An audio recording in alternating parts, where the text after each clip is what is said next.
আজ আমি আপনাদের কবি সুজান মিঠির দুটি কবিতা আবৃত্তি করে শোনাব। প্রথম কবিতা কবি তোমাকে, আর দ্বিতীয় কবিতা আমি রাধেয়। তাহলে শুরু করছি প্রথম কবিতা।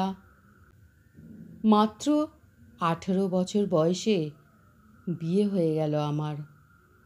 ফুলশয্যার খাটে 32 বছরের স্বামী বলল, দেখো তোমার বাবা গরিব, তাই উদ্ধার করেছি কেবল।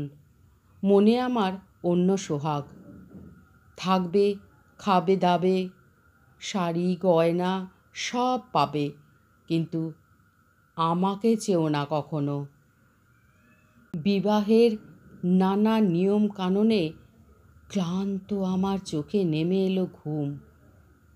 আমার স্বামী ভীষণ বড় ব্যবসায়ী, আমার ঘরের সঙ্গে লাগোয়া ঘরেই রাত্রিবাস করেন। আমি ঠাকুর শাশুড়ির বেঁধে দেওয়া খোঁপায় ফুল লাগিয়ে বিছানায় বসে থাকি একা। দিন 10 পরে আমি তোমাকে পেলাম হঠাৎ। জানো, আমার ছোট্ট দেওর এসে আমার হাতে গীতবিতান দিয়ে বলল, বৌদি নাও, এ তোমার উপহার।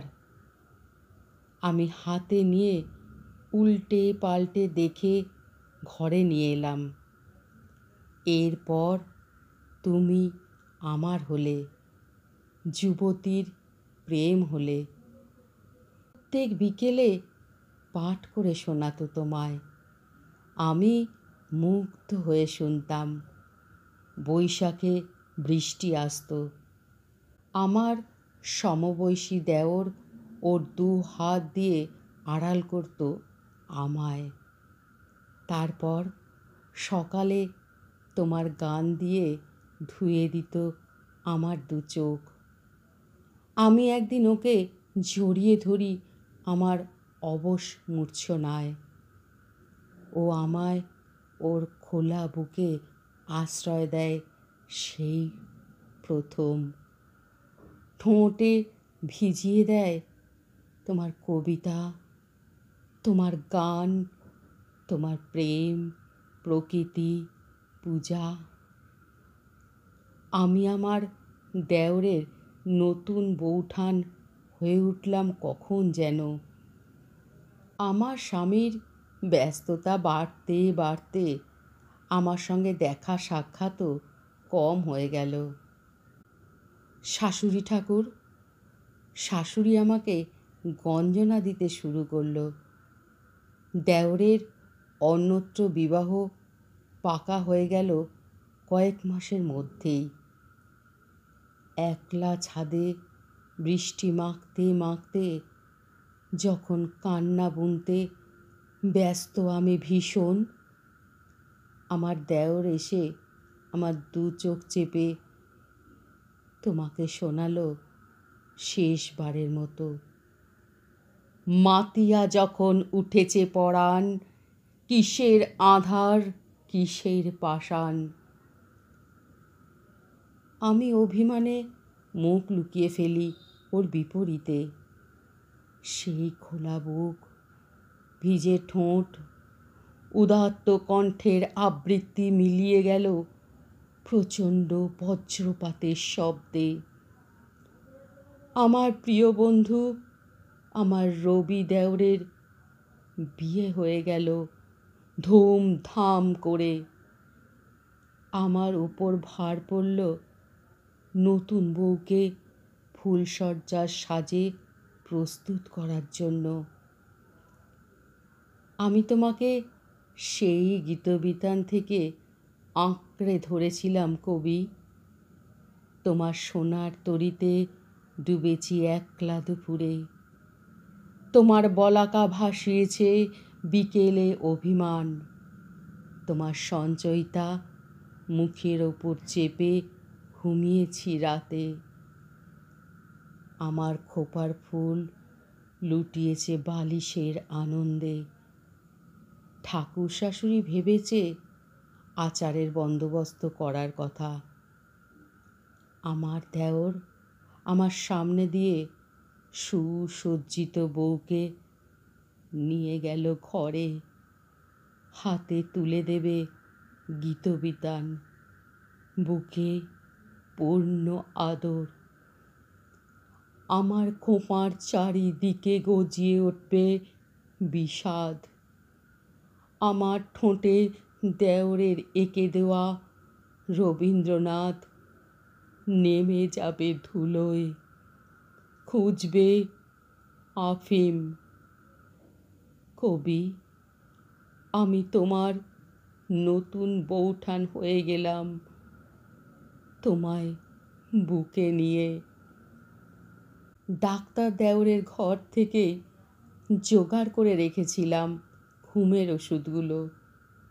ওদের ফুলশয্যার পরিতৃপ্ত মুখ দেখে তবেই না মৃত্যু সহজ হবে আমার। অপেক্ষা করছি ভোর রাতের। ঝমঝম করে বৃষ্টিতে ভেসে যাচ্ছে জানলার ওপার। হঠাৎ আমার ঘরের লাগোয়া ঘরের দরজা খুলে গেল।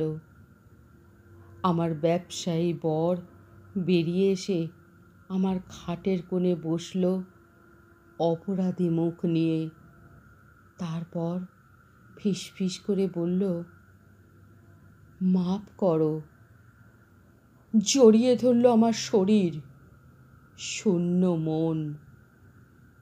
ঘুমের ওষুধ গলে গেল তোমার গানে।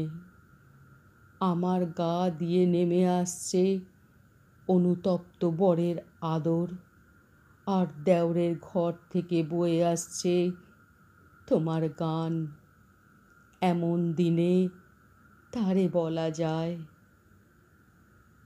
আমার আর নতুন বউঠান হওয়া হলো না। সস্ত্রীক দেওর বিদেশ চলে গেল। আমার বর সোহাগ যাপনে আমার কালো মুখখানা আদর করে তুলে ধরে গাইল, কৃষ্ণকলি আমি তারেই বলি, কালো তারে বলে গাঁয়ের লোক। কৃষ্ণকলি আমি তারেই বলি, কালো তারে বলে গাঁয়ের লোক। আমার বর সোহাগ যাপনে আমার কালো মুখখানা আদর করে তুলে ধরে গাইল, কৃষ্ণকলি আমি তারেই বলি, কালো তারে বলে গাঁয়ের লোক। দ্বিতীয় কবিতা, আমি রাধেয়। ব্রাহ্মণ, তুমি নও পুত্র, বলো কি তোমার পরিচয়? কোনো ব্রাহ্মণ সন্তান নিজের দেহে বজ্রকীট দংশনের এত প্রবল যন্ত্রণা নিতে পারে না কখনো। বলো, বলো কে তুমি? আচার্য পরশুরাম চিৎকার করে উঠলেন। আমি মাটির দিকে চোখ নামিয়ে বলেছিলাম, আমি অধিরথ সূতপুত্র, আমি রাধেয়, আমি বসু সেন। উনি চক্ষু রক্তবর্ণ করলেন, অভিশাপ রাখলেন আমার মাথায়।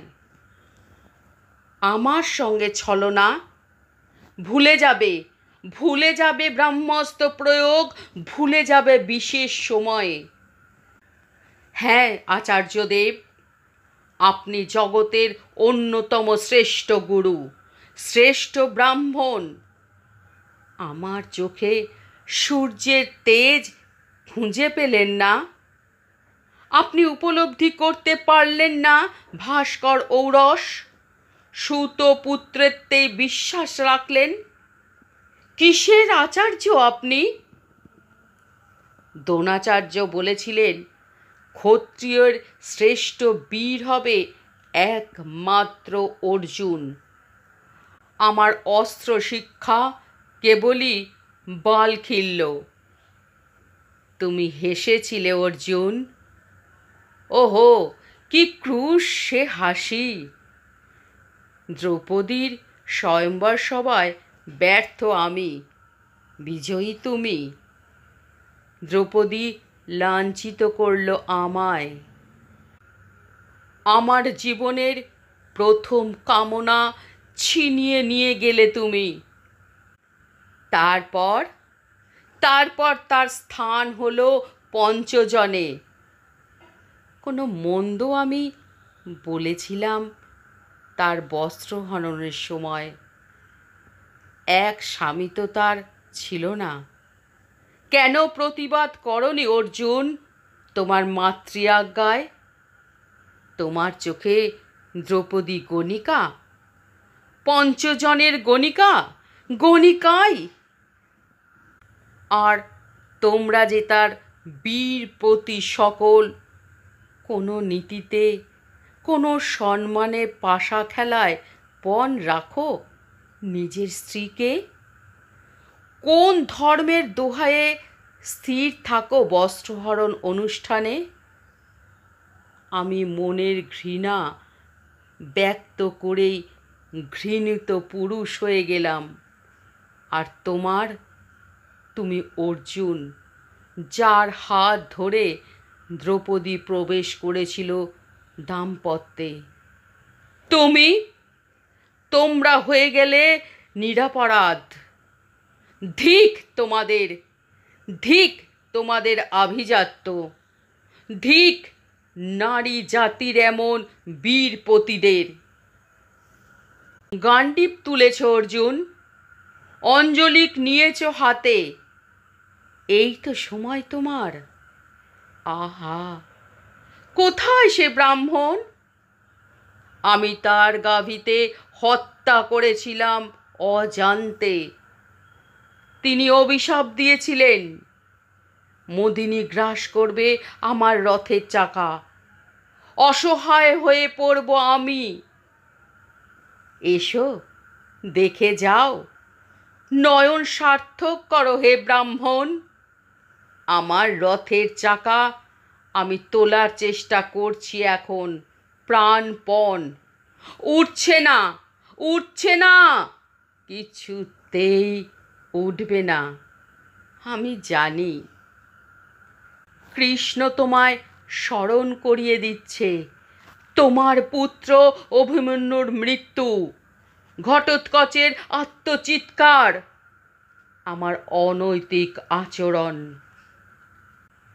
আচ্ছা, তুমি বলো তো, যে জন জন্মের পর শরীরে পেয়েছে সূর্যের তেজ, হৃদয়ে উদারতা, দৃঢ় প্রতিজ্ঞ অন্তর আর সুতপুত্র হওয়ার লাঞ্ছনা, তার উপরেই কেন থাকবে নীতি রক্ষার দায়? কেন অর্জুন, কেন? তবু কৃষ্ণ তোমার রথের সারথি, তোমার চেতনায় আগুন জ্বালিয়ে দিচ্ছে। এভাবেই মনে আগুন জ্বালানো যায়, আমি জানি।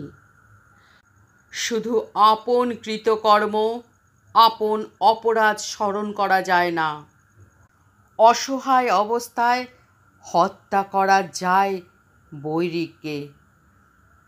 বৈরী তো অস্ত্র শিক্ষা শেষে গুরু দ্রোণাচার্য বললেন, অর্জুনের সঙ্গে দ্বন্দ্বে নামবে কে?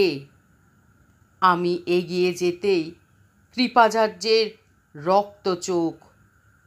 এত স্পর্ধা সুতপুত্র! ওহো, একবার যদি সে সন্ধিক্ষণ আসত অর্জুন! দুর্যোধন এসে আমার যন্ত্রণা প্রশমিত করে কাঁধে হাত রাখলেন, আমায় অঙ্গরাজ্যের রাজা করলেন। রাজা!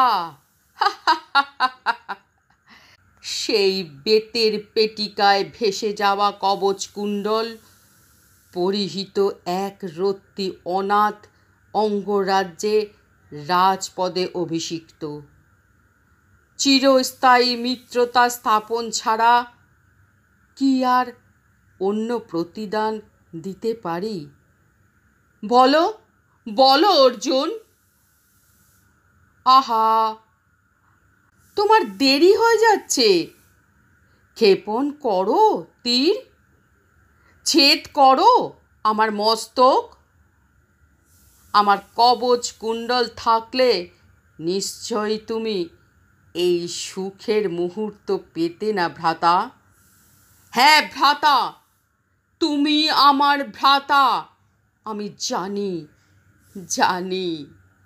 আমার গর্ভধারিণী নিজে বলেছেন গতকাল সন্ধ্যায়, আঁচল পেতে গর্ভের ঋণ ভিক্ষে করেছেন, তোমাদের পক্ষে যোগদান করতে বলেছেন। পুত্রেষ্টি মন্ত্রের অপপ্রয়োগ করে একজন যারও জন্মদানের কথা স্বীকার করে ভীষণ কান্নায় ভেঙে পড়েছেন। সেই কান্নায় ভয় দেখেছি আমি অর্জুন। আমি যে সূর্যের সন্তান, তোমার মঙ্গল কামনায় তাই আমার জন্মদাত্রী আমার মা হতে চেয়েছেন এত পরে। কিন্তু আমার কি লাভ তাতে? আর কী বা প্রয়োজন এখন এই অযাচিত মাতৃত্বের? ফিরে কি পাবো সেই আচার্যের অভিশাপ দেওয়ার মুহূর্ত? আমি তার শাপ দেওয়ার আগেই তার সামনে মাথা উন্নত করে বলতে পারবো, মহেশী, আমি কোন্তেয়। দ্রৌপদীর চোখে চোখ রেখে বলতে পারবো, আমি তোমার ঘৃণার পাত্র নই। সূর্যপুত্র আমি ক্ষত্রিয় জাত, সর্বশ্রেষ্ঠ বীর। আমার বাহুতে এসো। না, এসব কিছুই পারবো না। তাই আমি অধীরতার রাধার সন্তান, আমি সূতপুত্র অর্জুন। এই দেখো, অহেতুক দুর্বল হচ্ছ কেন তুমি? তোমার পিতা ইন্দ্র যেদিন আমার কাছে আমার কবচ কুণ্ডল চাইলেন, আমি সেদিনই বুঝেছিলাম আমার অন্তিম ঘনিয়ে আসছে শীঘ্রই। তা এখন সমাগত। তুমি বিলম্ব করো না অধিক। ওই গান্ডীব থেকে বের হয়ে আসুক আমার মৃত্যু। মেদিনী আমার ছিন্ন মস্তকে হাত রেখে পরম নিদ্রার গান শোনাক। আমার মাতা রাধা পুত্র শোকে বিদীর্ণ করুক আকাশ বাতাস। লুকিয়ে দুই এক ফোঁটা অশ্রু মোচন করুন পাণ্ডব জননী কুন্তী। স্বর্গে সাক্ষাৎ হবে পুনরায় আমাদের। তুমি ক্ষমা ভিক্ষা করবে আমার কাছে। যুধিষ্ঠির বলবে, তুমি জ্যেষ্ঠ ভ্রাতা। এ স্বর্গ সংসারে তুমি সিংহাসনের অধিকারী।